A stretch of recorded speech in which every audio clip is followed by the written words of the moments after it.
បងប្អូនដែលមានបំណងចង់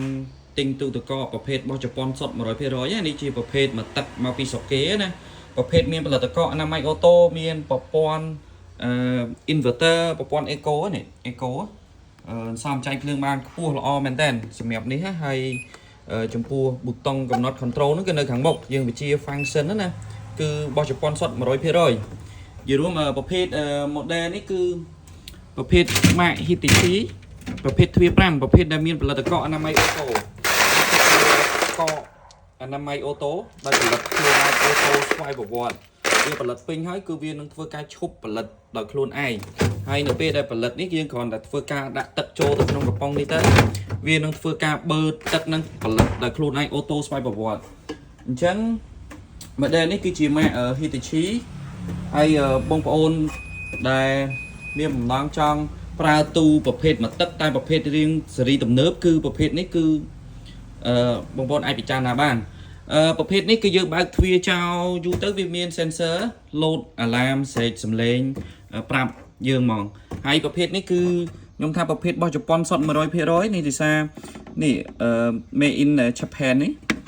ហ្នឹងហើយអញ្ចឹងប្រភេទនេះគឺទឹកមកពីប្រទេសជប៉ុនណាអញ្ចឹងបញ្ជាក់មួយសារទៀតគឺប្រភេទនេះគឺជាប្រភេទមកទឹកមិនមែនថ្មីកេះទេ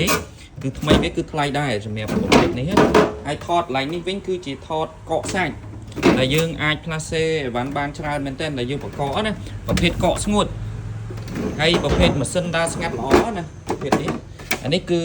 កន្លែងកកសាច់ដែរហ្នឹងណាមាន2ថតអញ្ចឹងខាងក្រោមនេះគឺជាកន្លែងថតផ្លាសេបន្លែផ្លែឈើរក្សាឲ្យបានយូរទុកមិនងាយឲ្យខូចក៏មិនងាយរលួយណាដោយសារថតគេធ្វើមកបែងចែកសម្រាប់ផ្លាសេផ្សេងគ្នាអញ្ចឹងប្រភេទទូនេះគឺវាមានប្រព័ន្ធប្រសិទ្ធខ្យល់កម្ចាត់ក្លិនសម្រាប់មេរោគឯដែលខ្លួនឯងអូតូហ្មងអញ្ចឹងណានេះប្រព័ន្ធវាប្រើប្រព័ន្ធ first recycle នេះហ្នឹងហើយអញ្ចឹងថ្នាក់ធ្នើនេះគឺយើងអាចដកសារ៉េតម្លើងតម្លាក់បានហើយកប៉ៅចំហៀងនេះគឺ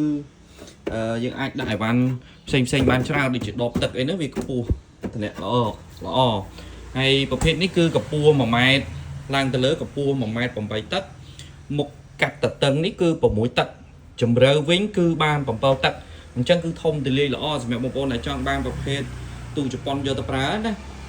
ចាំបងប្អូនមានដំណើរការអាចតំណតាមលេខទូរស័ព្ទនៅខាងលើបានហើយក៏បងប្អូនអាចអញ្ជើញមកមើលដល់ទីតាំងក៏បានដែរបងប្អូនអាចតាក់ទងតាម